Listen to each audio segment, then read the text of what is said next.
Working with a coach can be a really great way to propel your career. But here's something that I hear people ask who are new to coaching. And often it's, how do I get the most out of it? What do I do in a session? How do I prepare for it? So, a few things I'll say about preparing for a coaching session or how to get the most out of coaching. First off, when I'm coaching, there are two kinds of things that I like to do. One, I want to be sure that we have goals that you're working toward. So typically, as we start, we are setting goals for either your performance or skills, competencies, any areas of development that maybe are challenging you a bit at work and maybe making it where you don't feel quite as confident or quick on the draw with certain skills that you need. So let me make that plain. Let's say you're in a new middle management supervisor position, and now you're having to make decisions much more quickly, and you're finding that you're tripping up a little bit on decision making. Or maybe you're still asking numerous colleagues to help validate your ideas or to run your ideas by them, right? So this is one example of how, for example, in the coaching space, we would be setting goals around your decision making in term as well as other skills. Okay. So at the top of our engagement, we're setting out some clear goals so that as we work together over the next few months, however long the arrangement is, we are actually starting to unfold some of those areas that are on your goals sheet. So if decision making is one of them, it may be that we come into a session and we decide together that this will be the one we talk a bit about decision making. Now, another way that a session you can prepare for coaching, perhaps it's something that has happened at work that's emergent. So that week or that day that taps back into some of the goals that we set. So let's say we come into a session and you want to tell me about a challenge you had with decision making last week.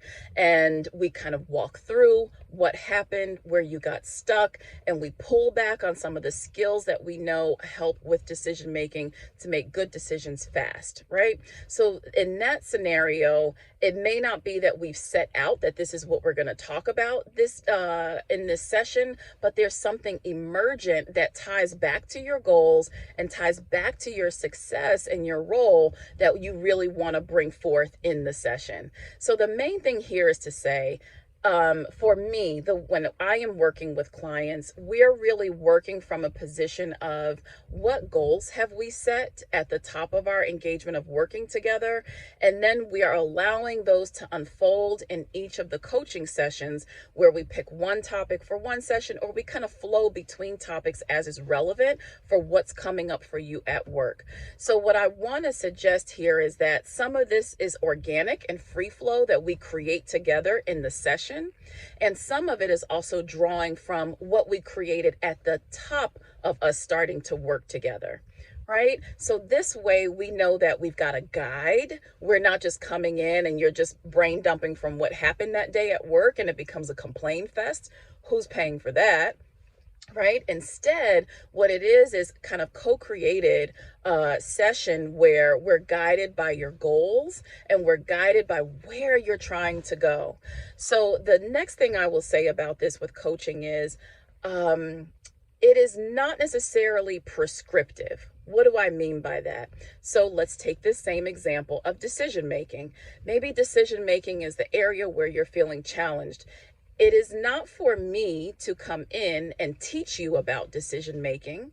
It is my job to hear where you are experiencing stops, starts with your decision making, where the decision making becomes challenging, and we work through the actual things that are happening that are tripping you up.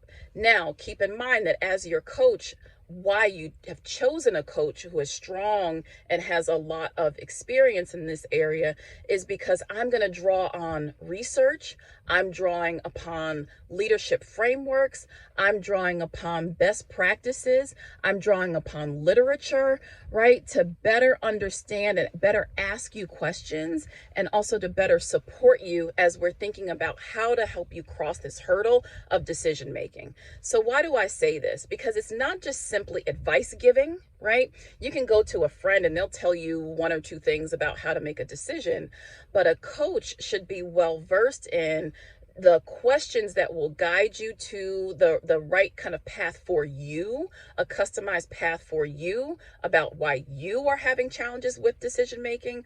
And that coach should be bringing in expertise that's either drawn from some training that they have, some certifications that they have, or some research that they have done or read.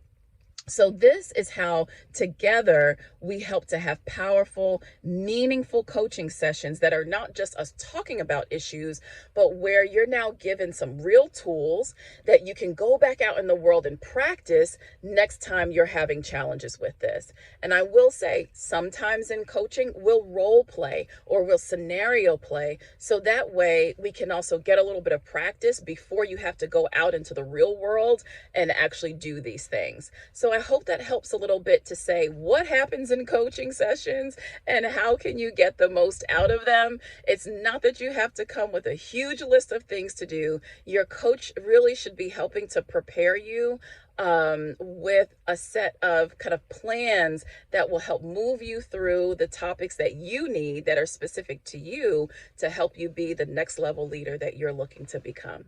I hope this helps.